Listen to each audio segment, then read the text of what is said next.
Here we're going to talk about roots, and if you don't know what exponents are, then you need to watch the videos on Facebook, because roots are going to make a lot more sense if you first understand exponents, which are a little bit easier to understand than roots.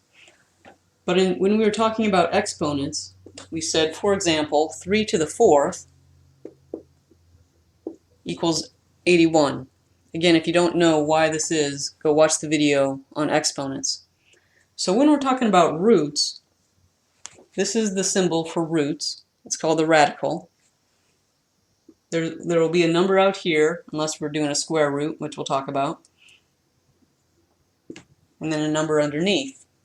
And what this means is you're trying to figure out what number times itself 4 times will give you 81.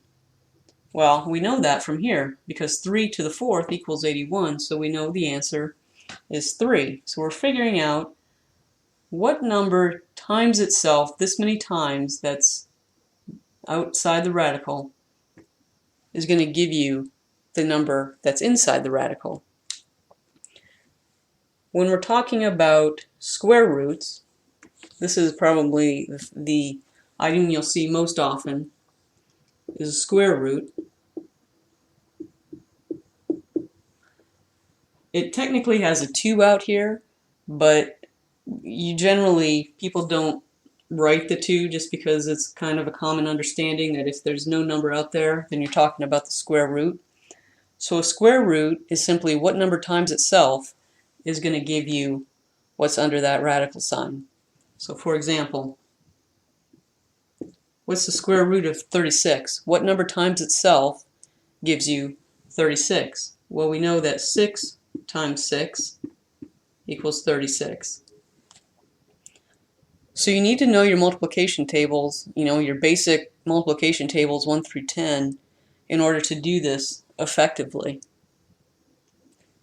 So this is square root if there's no number outside. And again, it's just what number times itself, not times 2, times itself, is going to give you the number that's sitting under the radical sign. Square root is probably the most common question you'll get asked. The other is called cube root. And that's when you have a 3 outside of it. So cube root is what number times itself 3 times is going to give you this number. So what number times itself is going to give you 125. So let's say what we're trying to figure out is y. So y times y times y. What number times itself 3 times, because there's a 3 out here, 1, 2, 3, times it. What number times itself is going to give you 125. Well, the answer is 5, because 5 times 5 times 5 equals 125. Now you generally won't have to do cube roots in your head, although in the next part 2 video we'll talk about some cube roots that you should know offhand. But you might be able to use your calculator with some of these, so you need to make sure you know how to use your calculator, the one that's given to you on the test, and there's a video on Facebook on how to do that. But I'll quickly show you that if you're doing a square root, so let's say we're going to do the square root of 4. There's a function on your calculator called second. So you're going to hit the second button, and then the x squared button. You'll notice that there's a little square root sign above the x squared. That's what second means. It means it's really doing the square root, not the x squared. Because remember, if we were squaring something, we just hit that button. But if we're doing the square root, we hit second, x squared, put the number in, and then hit the enter button.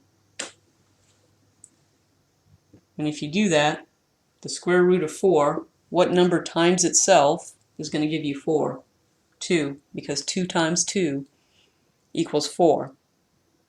So that's how you do square roots. Make sure you know how to do that on your calculator.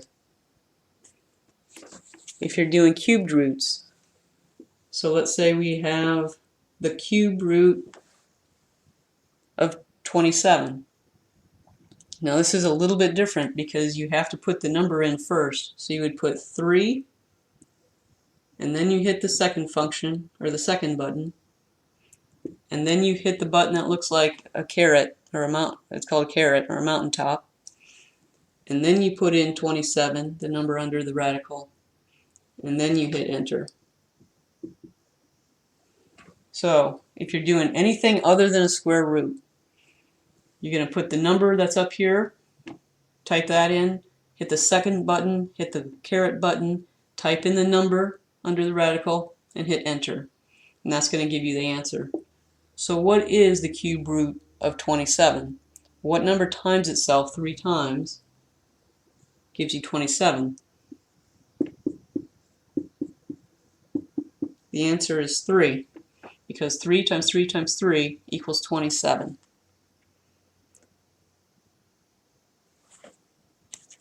I'm going to show you one more thing, is that it's possible to have fractions as your exponent.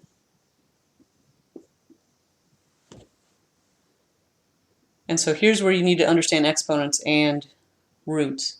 So if you have 8 to the 2/3, so this is a fractional exponent. What this means is, first thing you want to do is write down your radical sign and put the 8 in it. You put the 2 goes underneath and the 3, so the numerator goes underneath, the denominator goes out.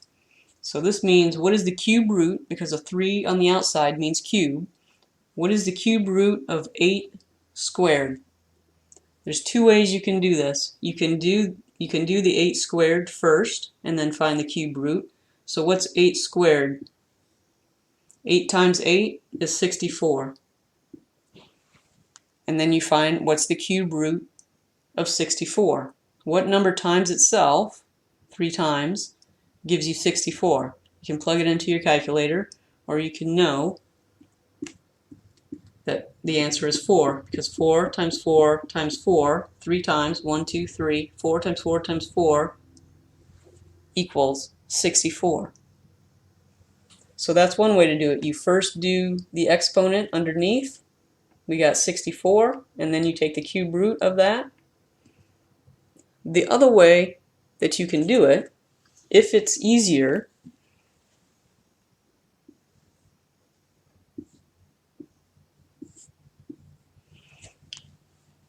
is you can do the root first and then do the exponent.